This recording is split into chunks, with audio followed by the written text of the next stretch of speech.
তাড়াহুড়ো করছিস কেন? আমাকে নিয়ে কোথায় যাবি? তোমাকে এই অসুস্থ অবস্থায় কোথায় নিয়ে যেতে পারি? ডাক্তারের কাছে।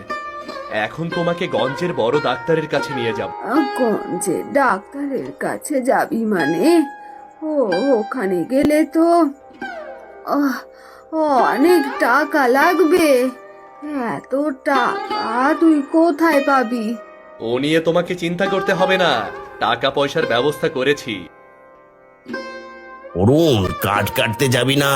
না কাকা, আজ আর কাট কাটতে যাব না, এখন মাকে নিয়ে হাসপাতালে যাব। তাহলে আমার কি হবে? তুই আর গনি মিলে প্রতিদিন আমাকে কাঠ কেটে দিস। আজ গনিও কাঠ কাটতে যাবে না, আর তাহলে তো কাল না খেয়ে থাকতে হবে। চিন্তা করবেন না কাকা, আমি মাকে নিয়ে ফিরে আসলে আপনাকে কিছু টাকা দেব। তা দিয়ে আপনি ছোটখাটো একটা ব্যবসা করতে পারবেন, আর আপনার কাট কাটতে হবে না। যান, আপনি বাড়িতে গিয়ে এখন নিশ্চিন্তে থাকুন। কিন্তু এত টাকা তুই কোথায় পাবি? এমনিতেই তোর মাকে চিকিৎসা করতে অনেক টাকা লাগবে। ওসব নিয়ে আপনাকে চিন্তা করতে হবে না। যান, আপনি বাড়িতে যান।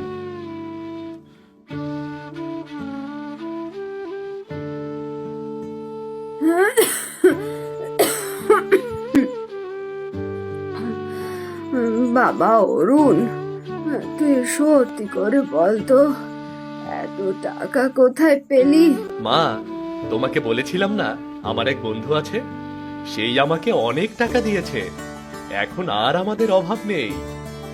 কেউ কি এমনিতেই এত টাকা দেয়? সে তোকে দিয়ে কোনো চুরি ডাকাতি করায়নি তো বাবা? না মা, সে তো একজন মেয়ে।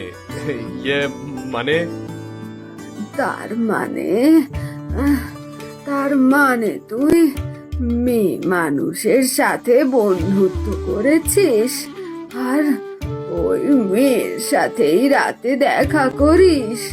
মা, তুমি আমাকে ভুল বুঝো না। সত্যি বলতে আমি তাকে পছন্দ করি, কিন্তু এখন পর্যন্ত মুখ ফুটে বলতেই পারিনি। তাহলে আর দেরি করিস না, তাড়াতাড়ি মেয়েটাকে আমার বৌমা করে ঘরে নিয়ে আয়। ঠিক আছে, সময় হলে ঠিকই আনবো। এবার চলো, তোমাকে নিয়ে হাসপাতালে যাই। হ্যাঁ, চল।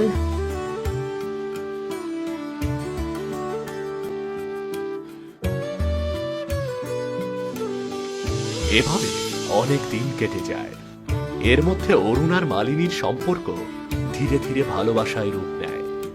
এক পূর্ণিমা রাতে অরুণ আর মালিনী বসে গল্প করছে। এমন সময়, অরুণ, এখন রাত হয়ে গেছে, এবার তুমি বাড়ি ফিরে যাও। না, আজ বাড়ি যাওয়া অনেক দেরি হবে। তোমাকে তো কোনোদিন দিনে দেখার সৌভাগ্য হয়নি, তাই আজ পূর্ণিমার রাতে তোমাকে মন ভরে দেখব। তাহলে তো সর্বনাশ হয়ে যাবে। পূর্ণিমার চাঁদের আলো আমার গায়ে লাগলে আমি তো সাপ হয়ে যাব। আর অরুণ যদি বুঝতে পারে আমি মানুষ না, তাহলে তো আমাকে ভুল বুঝবে। ও আমার কাছে তবে আর আসবে না। মনে মনে কি ভাবছো? কই, কিছু না তো। এমনিতেই আজ একটু তাড়াতাড়ি বাড়ি ফিরতে হবে। কই, এর আগে তো কোনোদিন তাড়াহুড়ো করনি, আজ তাহলে কেন এত তাড়াহুড়ো করছো? কেন বলো তো? যতই তাড়াহুড়ো করো না কেন, কাজ হবে না। আজ পূর্ণিমার আলোয় তোমাকে আমি দেখবই। তুমি বুঝতে পারছো না, আজ আমাকে যেতেই হবে। অন্যদিন দেখো, এখন আমি যাই। দাঁড়াও, আমার মনে হচ্ছে তুমি আমার কাছ থেকে কিছু লুকোচ্ছ। সত্যি করে বলো তো, তোমার কি হয়েছে? কই, আমার আবার কি হবে? কিছুই না, এমনিতেই যেতে হবে তাই। শোনো মালিনী, ভালোবাসার মাঝে কোনো মিথ্যা লুকিয়ে রেখো না। পরবর্তীতে সে মিথ্যাই সকল সম্পর্ক নষ্ট করে দেবে। আমি তোমার চোখ দেখে স্পষ্ট বুঝতে পারছি তুমি আমার কাছ থেকে কিছু লুকোচ্ছ। হ্যাঁ, আমি তোমার থেকে একটা কথা লুকিয়েছি। আমি সব সময় ভাবি, তুমি যদি সত্যিটা জানতে পারো, তবে আমাকে ভুল বুঝে দূরে সরে যাবে। আমি তোমাকে হারাতে চাই না। আমি সত্যিই তোমাকে অনেক ভালোবাসি। সত্যিকারের ভালোবাসার উপরে বিশ্বাস রাখতে হয়। আমিও তোমাকে ভালোবাসি, আর যে কোনো পরিস্থিতিতে তোমাকেই ভালোবাসবো, কখনোই ভুলে যাব না। শোনো তাহলে, আমি আসলে কোনো মানুষ নই। আমি একজন ইচ্ছেধারী নাগিন।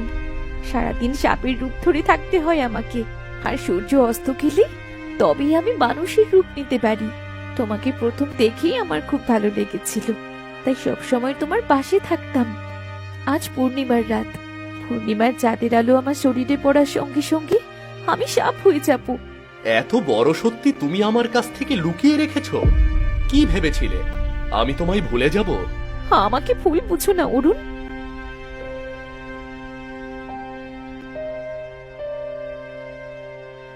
আহ! আহ! মালিনী, আমি তোমার রূপকে ভালোবাসিনি, আমি তোমার মনকে ভালোবেসেছি। তাই তুমি সাপ হও আর যাই হও না কেন, আমি তোমাকে ভালোবাসবই। কখনোই ভুলে যাব না তোমাকে আমি।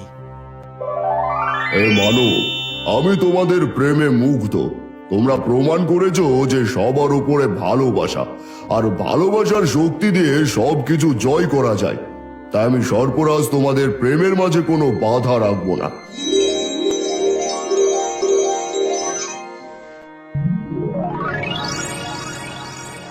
আজ থেকে মালিনী কোনো ইচ্ছাধারী নাগিন নয়, আজ থেকে ও একজন সাধারণ মেয়ে। এবার তোমরা সুন্দর করে একটা ভালোবাসার ঘর বানিয়ে সুখে থাকো, সুখে থাকো, সুখে থাকো।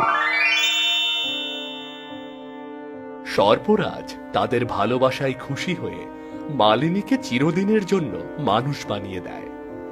এরপর অরুণ মালিনীকে বিয়ে করে সুখে শান্তিতে বসবাস শুরু করে।